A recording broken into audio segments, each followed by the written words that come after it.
नमस्कार, आप देख रहे न्यूज 18। मैं हूं आपके साथ मेनका चौधरी। बात जोशीमठ की होगी। जोशीमठ में पर्यटन की अपार संभावनाएं हैं। ये एक ऐसा जंक्शन है जो सैलानियों के लिए किसी स्वर्ग के द्वार से कम नहीं, लेकिन इस समय यहां पर्यटन जैसे एकदम ठप सा पड़ गया है। देखिए ये रिपोर्ट।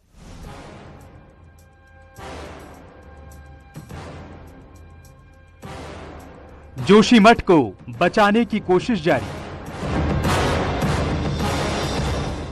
आदि गुरु के शहर पर विपदा भारी। दरार वाली जगहों पर भू धसाव।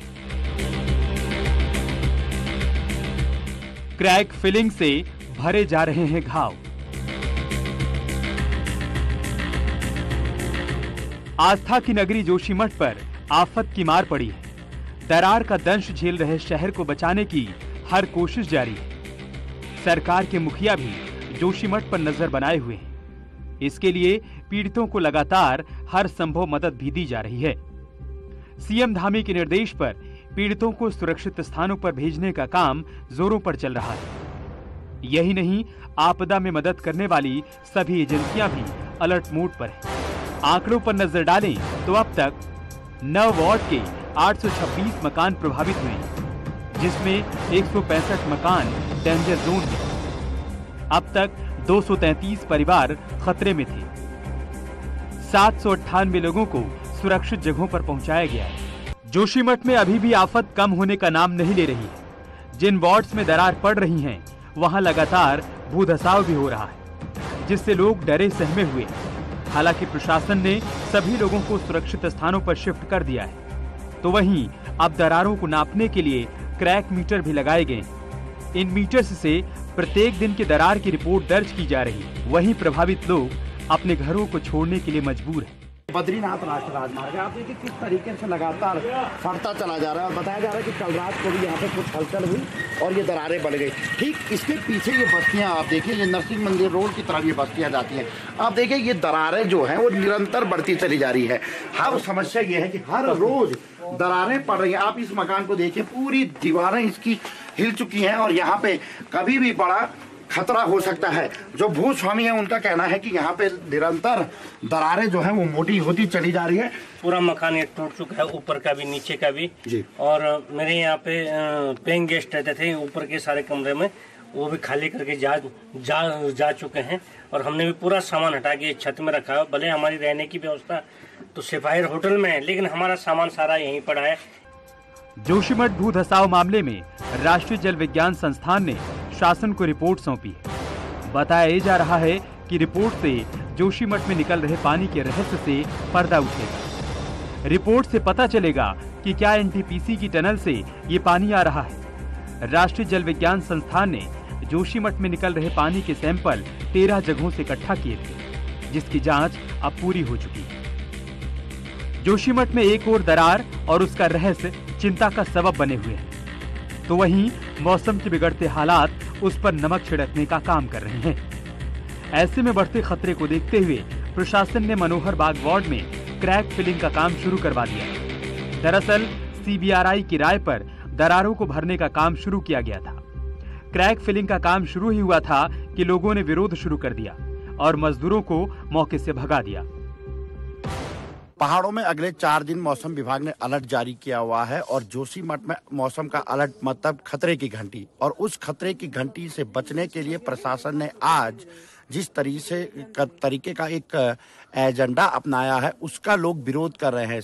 प्रशासन की टीम के द्वारा यहाँ पे इन दरारों को भरने का काम शुरू किया गया है, लेकिन अब लोगों का कहना है कि पहले उनके घरों की दरार भर दीजिए, उसके बाद खेतों में पड़ी हुई दरारों को भर दीजिए। जब हमने फोन पर चमोली के जिला अधिकारी से बात की तो उनका कहना है कि क्रैक फिलिंग इसलिए की जा रही है कि जो खेतों में दरार पड़ी है उसमें बर्फ और बारिश का पानी अंदर न घुसे और इलाके में ज्यादा दरारें न बढ़े। लेकिन लोगों ने आज उसका विरोध किया, मजदूरों को यहाँ से बाहर भगा दिया है और ये कहा है कि जब तक उनके घरों की दरार नहीं भरी जाएगी तब तक वो इन दरारों को नहीं भरने देंगे। भूधसाव के कारण कुछ गौशालाओं को भी खतरा बना हुआ है। जिला प्रशासन ने पशुओं की सुरक्षा के लिए भी तैयारी शुरू कर दी। कुछ वार्ड्स में सुरक्षित स्थानों पर पशुओं के रहने के लिए प्री फैब्रिकेटेड काउ शेड तैयार किए जा रहे हैं। पशुपालन सचिव BVR पुरुषोत्तम ने सोमवार को पशुओं के लिए बनाए जा रहे काऊ शेड का निरीक्षण किया और काऊ शेड में उचित व्यवस्था के निर्देश भी दिए।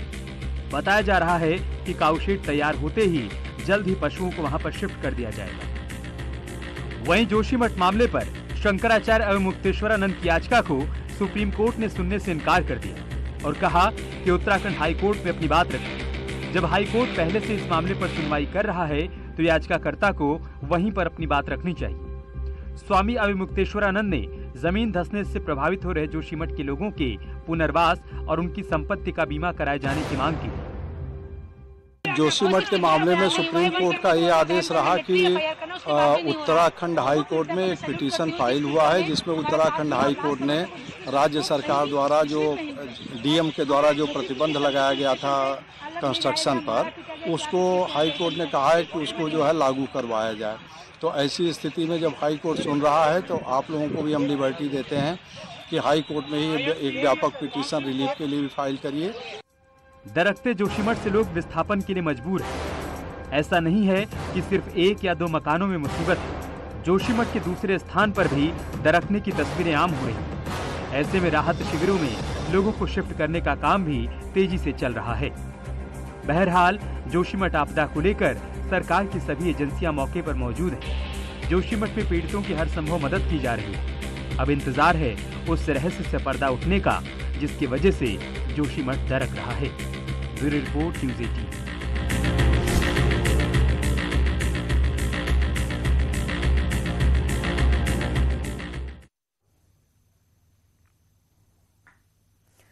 तो जोशीमठ में सब कुछ ठीक करने की कोशिश हो रही है।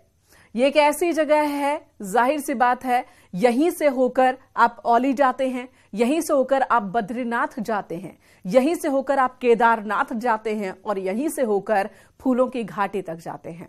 तो ये जंक्शन है और इसका ठीक रहना बहुत जरूरी है। सरकार और प्रशासन की कोशिश भी इस वक्त यही है।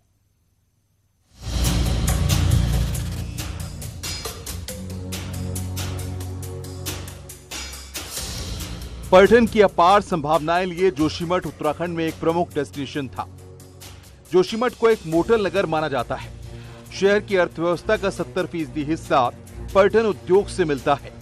शहर में हर साल लाखों श्रद्धालुओं की भीड़ देखी जाती है, जिससे स्थानीय निवासियों को रोजगार मिलता है।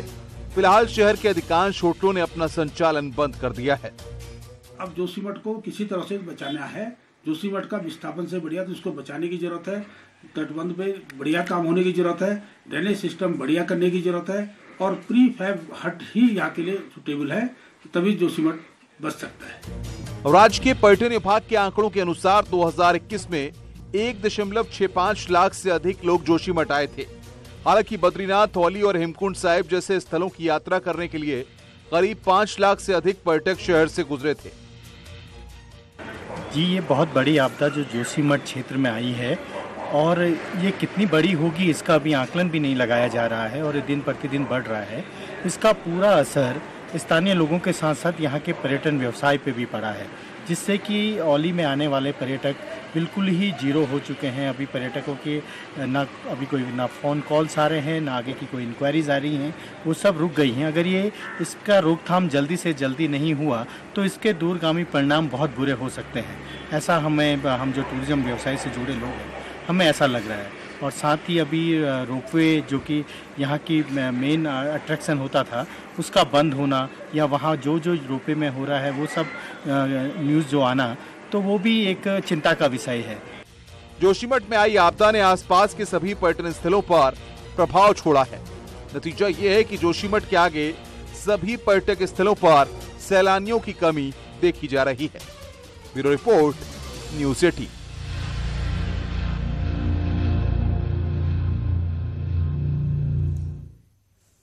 और जोशीमठ जैसे हालात चमोली के कर्णप्रयाग में भी होते जा रहे हैं। यहाँ के 39 भवनों में दरारें पड़ चुकी हैं। घर बिल्कुल भी रहने लायक नहीं बचा। लोग जान जोखिम में डालकर भी कई घरों में अभी भी कई परिवार रह रहे हैं। कर्णप्रयाग में बारिश के दौरान सबसे ज्यादा मुश्किल हो जाती है, क्योंकि भूस्खलन भी यहाँ बढ़ता जा रहा है। भूधसाव का कारण ऑल वेदर रोड।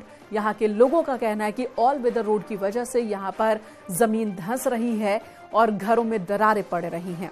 सब्जी मंडी का निर्माण और मोहल्ले के ऊपर से गुजर रही सड़क को भी लोग इसकी वजह बता रहे हैं। वहीं प्रशासन का कहना है कि 8 लोगों को शिफ्ट करने की कवायद शुरू कर दी गई है। कई लोग तो हैं कर्णप्रयाग के, जिन्होंने अलग अलग जगहों पर शरण लिया हुआ है। 8 परिवारों को जो है बिल्कुल घर छोड़ने के निर्देश दिए हैं, नोटिस दिया है उसके लिए। और वैकल्पिक व्यवस्था के तौर पर हमारे द्वारा नगर पालिका परिषद कर्णप्रयाग का जो रैन बसेरा है वहाँ पर और ITI के कक्ष उन लोगों के लिए रिजर्व किए गए हैं। जोशीमठ की तरह ही कर्णप्रयाग में भी लगातार भवनों पर दरार पड़ रही है। और आप देखिए बरसात के दौरान ये दरारें पड़ी हुई थी और अभी आप देखेंगे तो ये दरारें, ये देखिए पूरी सीमेंट की पपड़ियां ये अब नीचे की तरफ छूट रही है। और लगभग ऐसे 39 परिवार ऐसे हैं जिनको प्रशासन ने चिन्हित किया हुआ है कि यहाँ पे दरारें पड़ चुकी है। आप देखिए ये इतनी मोटी मोटी दरारें हैं। हालांकि ये बरसात के दौरान शुरू हो चुकी थी और आपको कुछ और तस्वीरें हम दिखाएंगे। आप देखिए पूरी मोटी मोटी ये दरारें, आप देखिए किस तरीके से यहाँ पे भूस्खलन के बाद जो स्थिति है वो बिगड़ती चली जा रही है। और आप ये घर को देखिए, ये घर बिल्कुल भी रहने लायक नहीं है। लोगों ने बड़ी मेहनत से ये घर बनाया था और आप देखेंगे लोग इन घरों को भी छोड़ने के लिए राजी नहीं है, क्योंकि कारण यह है कि लोगों ने अपनी जमा पूंजी इकट्ठा कर इन घरों को बनाया और इन घरों को संवारा, रंग रोगन किया और अपनी सारी खुशियां इन्हीं घरों में समेटी।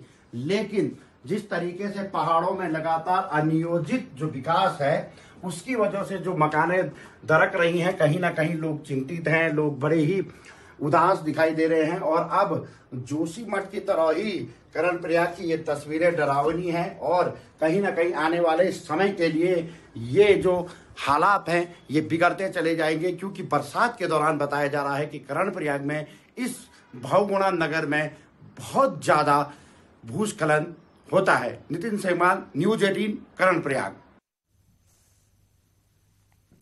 यहां रुकेंगे एक ब्रेक के लिए, खबरें जारी हैं।